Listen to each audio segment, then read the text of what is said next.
What's happening, everybody? Jeff Lightsy Jr. here with the Black Boss channel in Victory Formation. Be sure to hit the thumbs up button, like, share, subscribe. So, Dr. J did a recent interview with Chris Haynes of Yahoo, and he picked his all-time NBA teams. He did two all-time NBA teams, and he left out a very important player, the GOAT, the best player that I've ever seen play basketball, and that is LeBron James. And here was his reasoning. So he says first of all, I'm gonna tell you his all-time NBA team. So his first team was Oscar Robertson, Jerry West, Elgin Baylor, Bill Russell, Wilt Chamberlain. And then his second team was Magic Johnson, Michael Jordan, Larry Bird, Karl Malone, and Kareem Abdul-Jabbar. Now, obviously, there's a lot of bias in this, right? These are a lot of guys that Dr. J played against. I don't think he played with any of these guys, but he played against most of these players. And he either played against them or was recently retired when they were in their greatness, right? Like by the time Jordan started winning championships, Dr. J was out the NBA, but he was still, relatively new to leaving the game. So he watched, firsthand view of the greatness of Michael Jordan. And then obviously played against, Oscar Robertson, Jerry West, Elgin Baylor, Bill Russell. He played against most of these guys. And so here was his reasoning why he left LeBron James off. He says he's the guy who led the charge of super teams. That was Dr. J's reasoning on leaving LeBron James out. But, and this is no disrespect to Dr. J, Hall of Famer, NBA great, just an amazing, amazing guy, amazing person. Never really had any beefs or anything. He's never been one of those old guys that come out hating on a new game or whatever. He just, really relatively stays to himself. But it was just an interview he had done with Crispy Haynes. And I have to remind, though, Dr. J, about some of the teams, those super teams of the guys he named, right? Last I checked, Bill Russell played with like 3 or 4 Hall of Famers. Magic Johnson played with James Worthy and Kareem. Those two guys all 3 of those guys were on the same team. Michael Jordan played with Dennis Rodman and Scottie Pippen. Those sound like super teams to me. It just sounds like those teams were super teams that were drafted. Okay, the GMs did good. The team builders did good of putting those 3 great players, but they had super teams back then too. It's just LeBron James took control away from the owners and put it in the hands of the players. For that, you shouldn't vilify him for that or hurt his all-time status for that.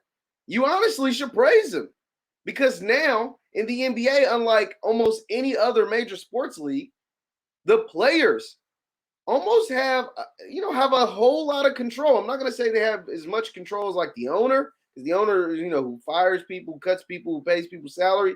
They have a lot of control in the NBA. That shouldn't be a hindrance.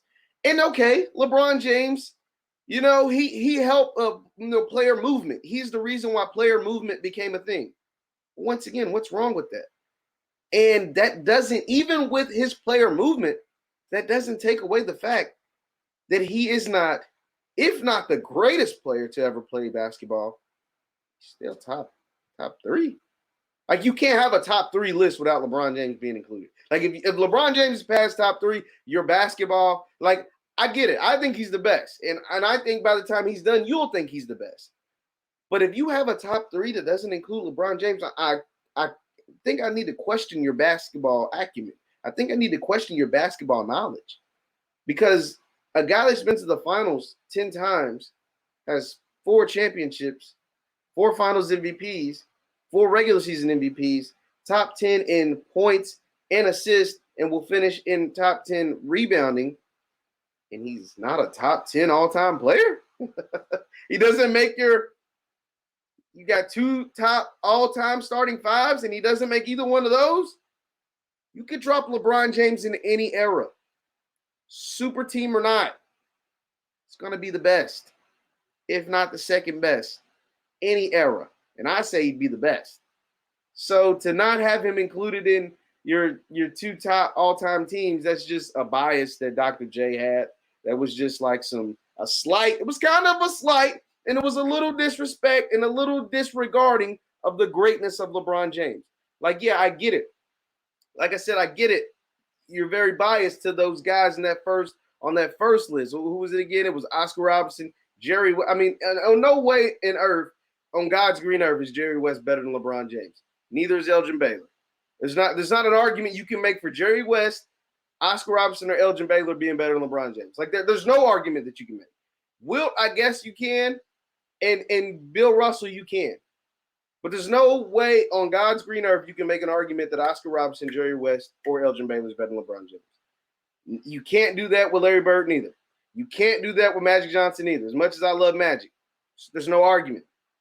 You can't do that with Karl Malone either.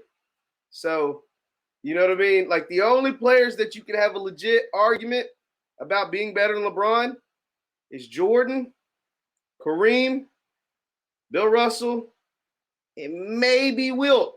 But it's the fact that I'm saying maybe, so no, I'm taking Wilt out. It's Jordan, Kareem, Bill Russell. That's it. LeBron James should be on your top two teams. But this is his list. You know, this is Dr. J's list. So we're gonna respect his list. Because these are guys he played with, played against, and all that good stuff. But we all know King James reigns supreme.